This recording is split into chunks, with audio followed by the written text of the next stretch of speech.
বিরোধী দল করলেই বিপদ, যেখানে সেখানে আক্রান্ত হতে পারেন বিরোধীরা। লোকসভা নির্বাচনের পর কোনো কোনো ক্ষেত্রে এমনটাই বুঝিয়ে দিচ্ছে শাসক দল। রাস্তায় যেতে যেতে বচসা, তারপরে নৈহাটির বিজেপি কর্মীকে মারধরের অভিযোগ। জখম বিজেপি কর্মী, হাসপাতালে ভর্তি। জখম তৃণমূল পঞ্চায়েত সদস্যের স্বামীও।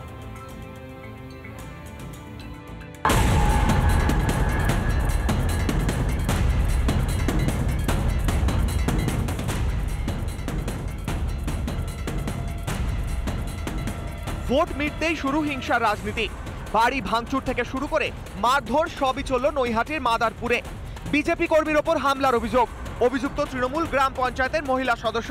তৃণমূলের পঞ্চায়েত সদস্যরা এখন মনে হয়েছে যে বিজেপি যারা করছে তাদের উপরে বিশেষ করে অত্যাচার করার একটা মানসিকতা ওনার জন্মেছে। দুজনে উভয় পক্ষে যদি মার খায় তারা দুজনেই তো আজকে হসপিটাল অ্যাডমিট হতে পারতেন, কিন্তু আমাদের পেশেন্টকে যখন আমরা নিয়ে নয়টা স্টেট জেনারেল থেকে কল্যাণী জেএনএম তারপরে এমসে নিয়ে যাই, তারপরে ওনারা নাটক করে তার স্বামীকে পুনরায় অ্যাডমিট করেছে। বিজেপির অভিযোগ, সাধন ঘোষ নামে ওই বিজেপি কর্মীর ওপর রড, বাঁশ, লাঠি দিয়ে চড়াও হন করবী বিশ্বাস ও তার স্বামী। যদিও পাল্টা বিজেপি কর্মীর বিরুদ্ধেই অভিযোগ করেছেন তৃণমূল নেত্রী। উনি হচ্ছে গিয়ে তখন বেরিয়ে টোটো থেকে নেমে আমার স্বামীকে ফেলে দিয়ে, সাইকেল থেকে ফেলে দিয়ে বুকে উপরে মারছে। আমি তখন শুনে আকতি হয়ে ভয়েতে আমি কি করব, তখন কোনো উপায় নেই বলে আমি তখন দৌড়ে গেছি। রাজনীতি কোনো কথা এখানে আসছে না। আমার স্বামী হচ্ছে অফিস থেকে বাড়ি আসছে। একটা মানুষ দুপুরবেলা যদি বাড়ি আসে, সেখানে রাজনীতি নতি কিসের জন্য? এই ঘটনার পর রীতিমতো অসুস্থ হয়ে কল্যাণী এমসে ভর্তি হয়েছেন জখম বিজেপি কর্মী। পাল্টা জখম অবস্থায় নৈহাটি হাসপাতালে ভর্তি হয়েছেন করবী বিশ্বাসের স্বামীও। ঘটনার তদন্ত শুরু করেছে শিবদাসপুর থানা। নৈহাটি থেকে টিটপ বিশ্বাসের রিপোর্ট, রিপাবলিক বাংলা।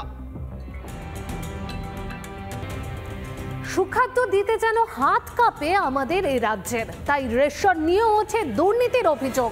সুখাদ্যের বদলে ভেজাল খাদ্য সামগ্রী পরিবেশিত হয় রেশনে।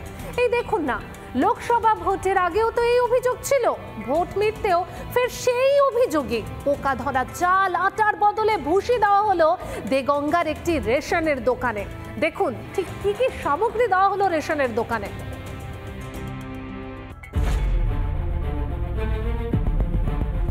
ফের রেশনে দুর্নীতি। মেয়াদ উত্তীর্ণ চাল, আটা গ্রাহকদের দিতে গিয়ে ধরা পড়ে গেলেন খোদ রেশন ডিলার। অখাদ্য বন্টনে গ্রাহকদের বিক্ষোভ উত্তর 24 পরগনার দেগঙ্গায়। ভুসি, আটা ভুসি আর চালে পোকা, আমরা খেতে পারবো না বলে তার জন্য আমরা সবাই মিলে বলছি যাতে ভালো আসে। দীর্ঘদিনের মাঝে মাঝেই চাল খারাপ আছে, আমরা ভাত খেতে পারি না, তো মানে ভাত দলা হয়ে যায়, ফুটতে ফুটতে ফ্যান বসে যায়, খারাপ আসে কেন, মানে সবাই মিলে বলছি, তো ওই জন্য আমরা জনগণেরা বলছি যাতে ভালো আসে। দেগঙ্গা 2 নম্বর গ্রাম পঞ্চায়েতের সাতহাতিয়া পূর্বপাড়ায় নিম্নমানের রেশন সামগ্রী দেওয়ায় ক্ষোভ উগরে দেন গ্রাহকরা। অভিযোগ, দীর্ঘদিন ধরে নিম্নমানের রেশনে আটার পরিবর্তে ভুসি দেওয়া হচ্ছে। আমাদের যে রেশনের যে আটা দিচ্ছে তার ভেতরে সব ভুসি দেখা যাচ্ছে, পোকা, এর জন্য আমরা প্রতিবাদ করছি। গ্রাহকদের ক্ষোভের মুখে পড়ে ভুল স্বীকার করেছেন রেশন ডিলার। তার দাবি, গোডাউনে 40 বস্তা আটার প্যাকেট এসেছে, আর সেই আটা নিম্নমানের। রেশন সামগ্রীর ফেরত নেওয়ারও আশ্বাস দিয়েছেন রেশন ডিলার। আটাটা এবারে দেখছি কি কোনো নিম্নমানের, কোনো আগের বারে অতটা খারাপ ছিল না, এবারে তাহলে পোকা সেটা আমি বলতে পারবো না। এটা গোডাউন থেকে যেরকম আসে। আপনারা জানিয়েছেন যে আপনারা এখানে গোডাউনে এবার যে মালটা এসছে খারাপ মাল এসছে? হ্যাঁ, এবার জানানো হয়। বাংলা জুড়ে দুর্নীতির অভিযোগের শেষ নেই। কখনো রেশনে দুর্নীতি, কখনো বালি, গরু পাচার, আবার কখনো চাকরি নিয়ে দুর্নীতির অভিযোগ। সেই সব অভিযোগে তৃণমূলের একাধিক হেভিওয়েট নেতাই এখন হাজতে। আর ভোট মিটতেই ফের দেগঙ্গার সামনে এলো রেশন দুর্নীতি। দেগঙ্গা থেকে টিটপ বিশ্বাসের রিপোর্ট, রিপাবলিক বাংলা। জেলা সদরে এবার একটু নজর রাখতে হচ্ছে মালদার দিকে। তার কারণ ধীরে হলেও মালদায় থাবা বসাচ্ছে ডেঙ্গি ম্যালেরিয়া। মালদহে চলতি মরশুমে আক্রান্তের সংখ্যা 142। ডেঙ্গি প্রতিরোধ করতে ইতিমধ্যেই বৈঠকে স্বাস্থ্য দপ্তর ও জেলা প্রশাসন। ডেঙ্গি মোকাবিলায় মানুষের মধ্যে সচেতনতা বৃদ্ধি করতেও শুরু হয়েছে একাধিক পদক্ষেপ।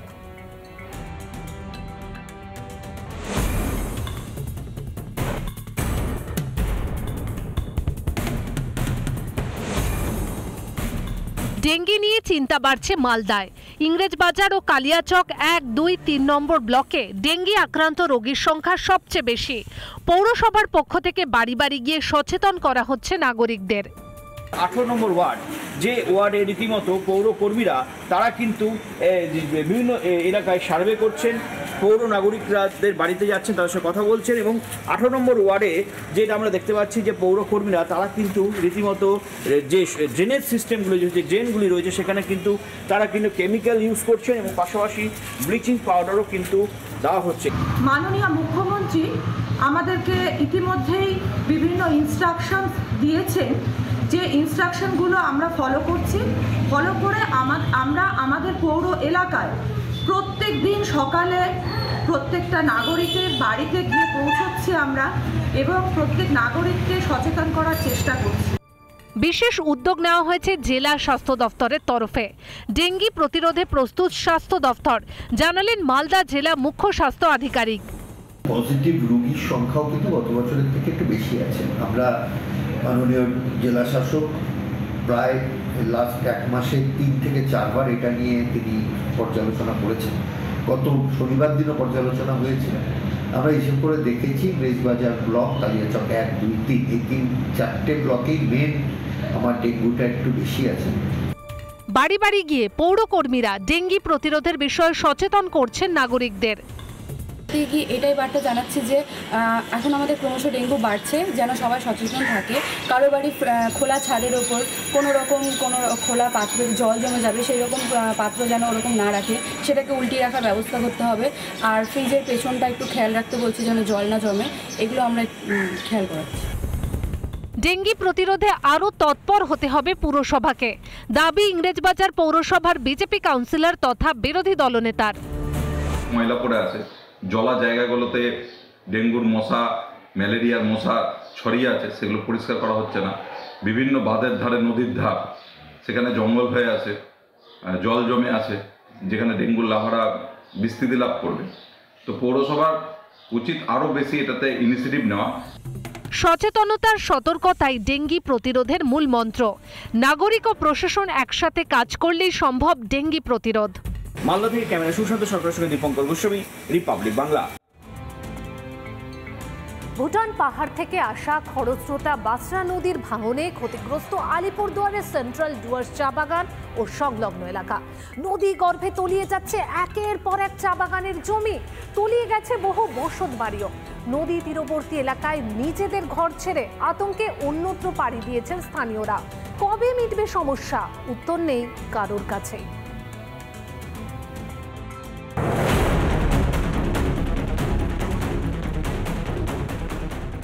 প্রতি বছর বর্ষার মরশুমে ভুটান পাহাড় থেকে নেমে আসা নদীগুলো আতঙ্কের কারণ হয়ে ওঠে মানুষের। ব্যতিক্রম নয় এই বছরও। বাসরা নদীর ভাঙনে রাতের ঘুম উড়েছে আলিপুরদুয়ারবাসীর। লাগাতার ভাঙনে তলিয়ে যাচ্ছে জমি, বাড়ি, চা বাগান। জঙ্গলের দৃশ্য না ওখানে ছিল, করতে করতে ও দিল তো। আচ্ছা, অনেক জল আসেনি কি? অনেক জল বাদ নাই। দ্রুত বাঁধের ব্যবস্থা না করলে প্রাচীন এই সেন্ট্রাল ডুয়ার্স চা বাগান ধীরে ধীরে তলিয়ে যাবে বলেও দাবি ম্যানেজারের। থেকে 40 হেক্টর জমি অলরেডি নদীগর্ভে বিলীন হয়ে গেছে। তো এটা একটা সবচেয়ে, এবং আমাদের প্রচুর লেবার কোয়ার্টার যেগুলো কোম্পানির থেকে ওদেরকে প্রোভাইড করা হতো, অ্যারাউন্ড 35টা কোয়ার্টার গত বছর চলে গেছে, তার আগের বছর 12টা গেছে। এবং এই বছর যদি আমরা একটা সুস্থ মতন কোনো ব্যবস্থা না নিতে পারি, আরও হয়তো 16 থেকে 17টা ঘর আমাদের লেবার কোয়ার্টার নদীগর্ভে বিলীন হয়ে যাবে। আলিপুরদুয়ারের তৃণমূল বিধায়কও মানলেন পরিস্থিতি ভয়ানক। আন্তর্জাতিক স্তরে ভারত ভুটান যৌথ রিভার কমিশন করা জরুরি বলে মনে করেন তিনি। এটা আমাদের গোটা ডুয়ার্সের প্রতি বছরের একটা ভয়াবহ বিষয়।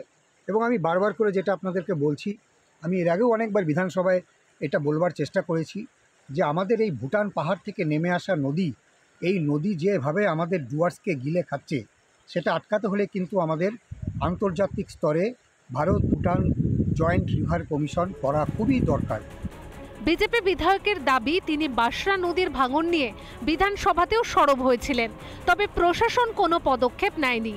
দেখেন, আমরা এটা নিয়ে তো বাসরা নিয়ে আমি বিধানসভায় কথা তুলে ধরেছি, মেষপাড়া নিয়ে বিধানসভায় কথা তুলে ধরেছি, কিন্তু সরকার ওইটা নিয়ে কোনো পদক্ষেপ নিচ্ছে না, সেটা দেখা যাচ্ছে। সেই জন্য এখন ভয়ে আছে, বর্ষাকাল শুরু হচ্ছে, এখনও কাজ হচ্ছে না। আর আমি আজকেও এটা দেখলাম, আমি আজকেও এই যে দেখতেছি, ওখানে আমি ইয়েগুলো পেয়েছি, কি অবস্থায় আছে, মানে খুব কঠিন অবস্থা। ভুটান থেকে আসা নদীগুলো গিলে খাচ্ছে একের পর এক এলাকা। কবে সরকার এই সমস্যার সমাধানে উদ্যোগী হবে, আশায় চা বাগানের কর্মী থেকে স্থানীয়রা। সুদীপ চ্যাটার্জির রিপোর্ট, রিপাবলিক বাংলা।